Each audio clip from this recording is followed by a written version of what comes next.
All right, in this Excel activity, there are two main objectives. I want to take this data, in this case it's the weight of 70 individual pennies. So I want to take this unsorted data and first create a frequency distribution table, and then once we have the frequency distribution table, we'll graph it as a histogram. And so just to remind you, we made the distinction in the very beginning of the course between quantitative versus qualitative data.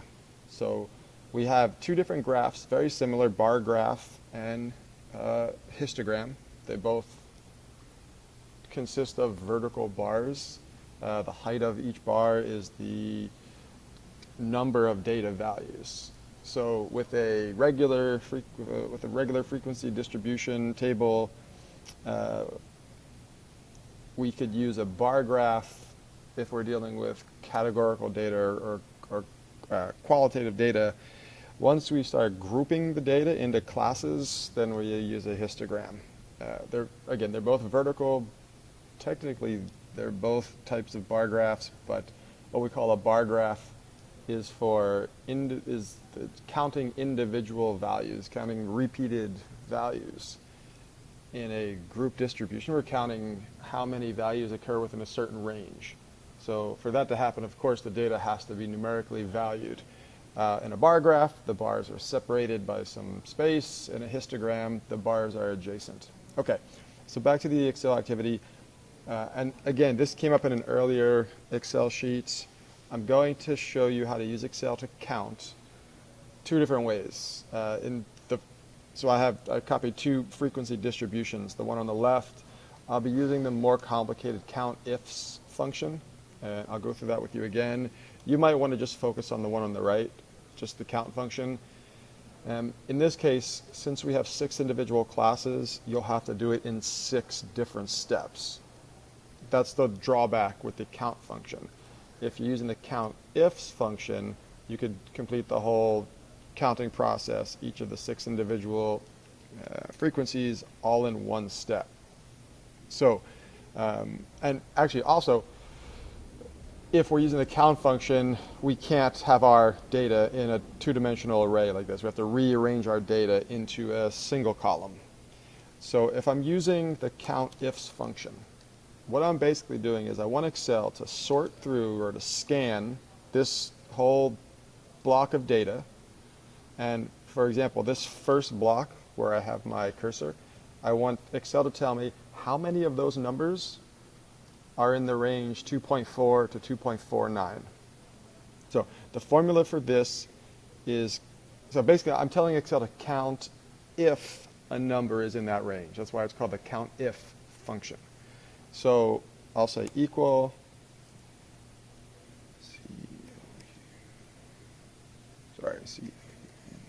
count if, and actually there's 2 requirements, so I need plural. So ifs, count ifs, because we have basically 2 requirements. It's above the lower bound and also below the upper bound. So when I say between 2.4, 2.49, it's bigger than or equal to this, but also smaller than or equal to this. So we'll have to enter those 2 things separately. So I'm going to take my data. So I'm basically counting if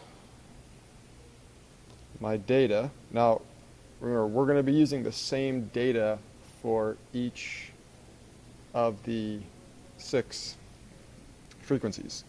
So if our data, and now I want to say, is greater than or equal to the lower bound.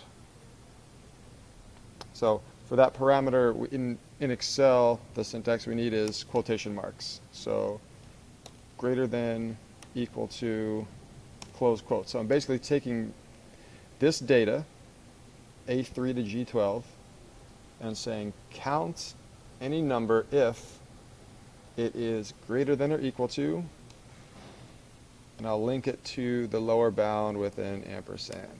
So that and lower bound, which is J9. Now there's a second part of this function, so comma. Now I want to take the data and count if, so comma, less than or equal to the upper bound. So in quotation marks, I will say less than, equal to, close quotation marks, comma, and I'll link that to with an ampersand. I think that's called an ampersand, whatever that symbol is above the 7 key. And the the upper bound, which is in J10.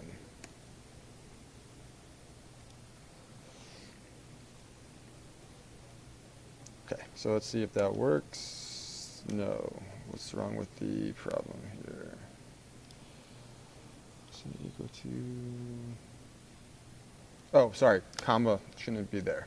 Okay, so what this is saying right now is count any number in this data that is greater than or equal to the lower bound, and also from this data less than or equal to the upper bound.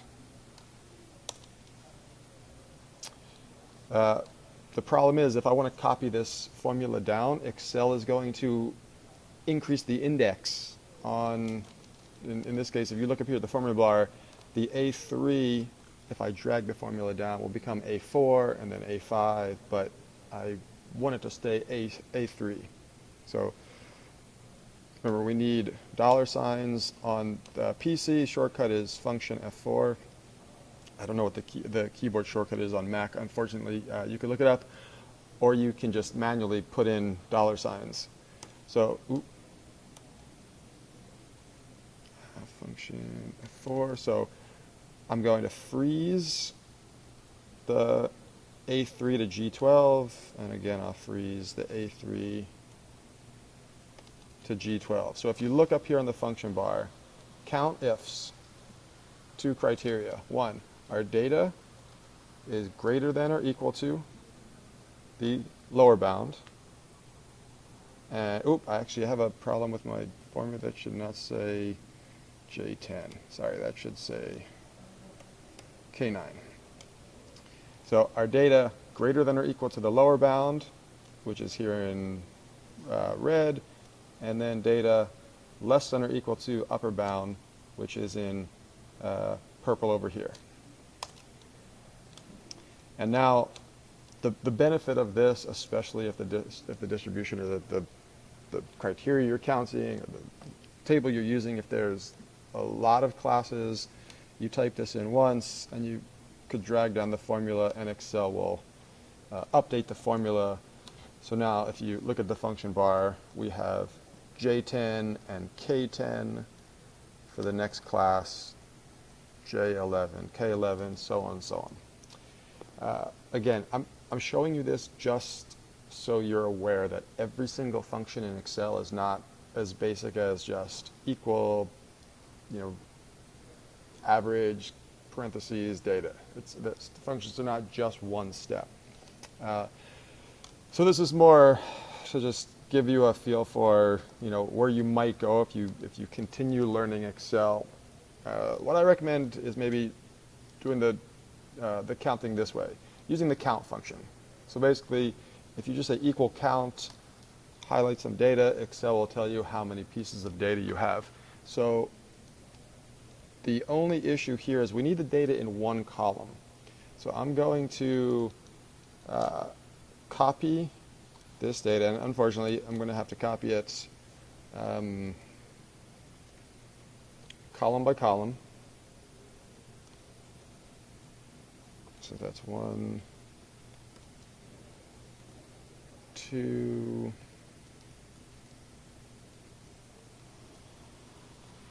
3, and in the next Excel file that I have Excel intro number 4 with notes, I've done this cut and paste, copy the data into one column for you.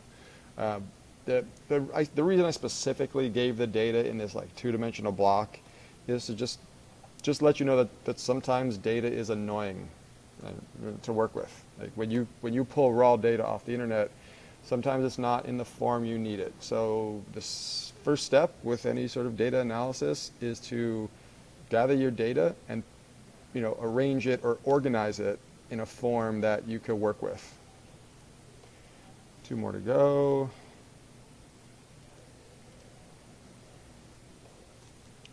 Now while I'm doing this, just to go back to the point of what we're doing here. Like, why are we making this frequency distribution? Our goal, well, two goals. One, to abbreviate the data, so we have we'll be working with 6 numbers instead of the 70. But also, a frequency distribution allows us to identify patterns in our data that we may not be able to see, or most likely won't be able to see if we're just looking at raw data. So, for example, if you look at this, it's very difficult to notice any sort of discernible pattern in this data. But as soon as I pop it into a frequency distribution, what I see here is I see a very clear pattern. I see there's a lot of data grouped here, then there's a gap, and then there's a lot of data grouped here. And just that simple situation, it's almost impossible to see if you're just looking at this random array of numbers. Okay, so let me go back to this. So what I want to do here is use the count function to count how many data values are in this range. Now, notice the difference. If I'm using the countifs function, I need to reference the number, which is the lower bound, and I need to reference the number, which is the upper bound. So I had to keep those two in separate cells. If I'm using just the count, just the regular count function, I just could write the 2.40-2.49. Excel is reading that as text. And those are actually going to be the labels on our histogram. So, how many numbers in column S are from 2.4 to 2.49? Well, first thing we should do is put them in order. So I could highlight the whole column, and over here up at the top right, sort and filter, we'll rearrange them smallest to largest.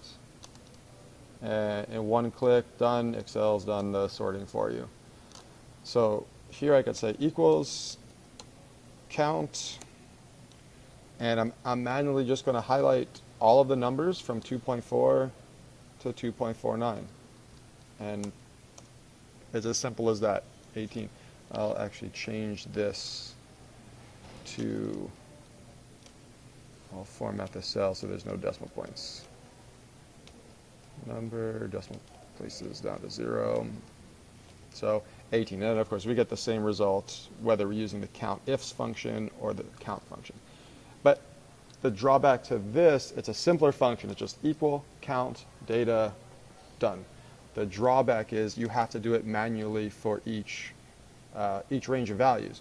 So now for 2.5 to 2.59, I'll say equal count, and then I'll highlight the data.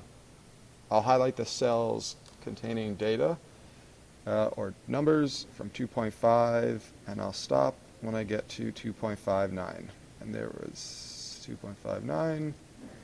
So I basically have those numbers. I'm manually applying the count function to those particular numbers. And so we get the same 19. There's nothing from 2.6 to 2.69. I'll just manually put in 0 there. Oop, that's not a 0. And then again, continuing on, next class is 2.7, 2.79. So I will manually equal. I'll apply the count function, and again, I'll start with the cell containing the first number, and I'll highlight up until the cell containing the last number. Obviously, you could see that there's only 2 numbers, so you don't need an Excel formula to count 2 numbers, but just to, here the point is not should we be using this function. The point is just showing you how this function works. And next one, 2.8 to 2.89. I will start with the cell containing 2.8, highlight down to the last number in this range, which is 2.89. And again, I'm manually applying the count function to the range of data that corresponds to this particular class in the frequency distribution. And one more to go. Equal count. So now you see I'm using a much simpler Excel formula, but there's repetition. I'm having to do this 6 individual times. If your distribution has 20 classes, let's say this is not something you might want to do. No, 1 second. Sorry, at the airport there was an announcement there for a second. And here we go, done. And you can see the frequency distribution table on the left and the right are giving us the same values. So now what I want to do is take this frequency distribution and graph it. And the visualization we use for a grouped frequency distribution table is the histogram. So with Excel, inserting graphs, very easy, 1 click. So I'll go to Insert, and you just, up here, just pick the one that looks like the graphic you're trying to make. So right here, this looks sort of like a histogram bar chart, okay? So what I'm going to have to do is highlight the data I want to graph, and then click on Insert Column or Bar Graph. I think that actually if we can maybe include the labels as well. Let's see how that works. Okay, so we get a very basic what's that? Yeah, we get a very basic graph. It's not actually a frequency. It's not actually a histogram because there are gaps between the bars. So we could fix that on this version of Excel. And different versions of Excel, Mac versus PC, or Excel 2010 versus 2016. There might be slight differences. I'm using Excel 2016. I'll click on one of the bars and format. Format data series, and whether this is how you get to this particular option, gap width. If you're using a Mac, it might be slightly different, but you can change the gap width. In this case, I will change it to 0. So it eliminates the gap in between bars, so now the bar graph becomes a histogram. We have labels on the horizontal axis and frequencies on the vertical axis. One thing I like to do is just so the individual bars don't sort of blur into each other, they're the same color. Very quickly, but also very effective, I like to vary colors by point. It just makes it a little easier to quickly understand what's going on in the graph. You can add titles to the horizontal and vertical axes. Here, if I click this plus sign, I can add axis titles, let's say. Very easy to do. And I could call this, let's say, classes. Maybe make it a little bigger. So I'll let you play around with the formatting, the graph. The histogram I have on my solution file is a little bit more cleaned up, but that's basically that's as easy as it is to make a histogram on Excel. Once you have a frequency distribution, copy, insert, bar graph. And then once you have the bar graph, you know, a little bit of formatting is all you need. Get rid of the gaps between the bars, maybe change the colors. You could play around with the formatting to see what you could do. Rule of thumb, the simpler the better. So don't go overboard with the formatting. You don't need to make shadows and three-dimensional and, you know, polka dots and stripes, things like this. Just if the changes you're making are not going to make it easier for someone to understand your graph, then it's probably not worth doing it. And that is that. Actually, so now what what have we learned? Well, what have we, like what sort of pattern have we uncovered? It looks like there are two types of pennies. There are a lot of pennies out there that weigh between 2.4 and 2.6 grams. And then there are a lot of pennies that weigh between 2.8 and 2.99 or 2.8 and 3 grams. What actually happened is at some point, during some year, the government changed I believe it was the zinc to copper ratio in the penny. So after a certain year, pennies started weighing less. So I have this on my solution file if you want to read it. I think I got it off of maybe Wikipedia or something. From a certain year below, pennies were heavier, maybe they had more copper, and then newer pennies, lighter, they had less copper, something like that. Okay, hope this helps.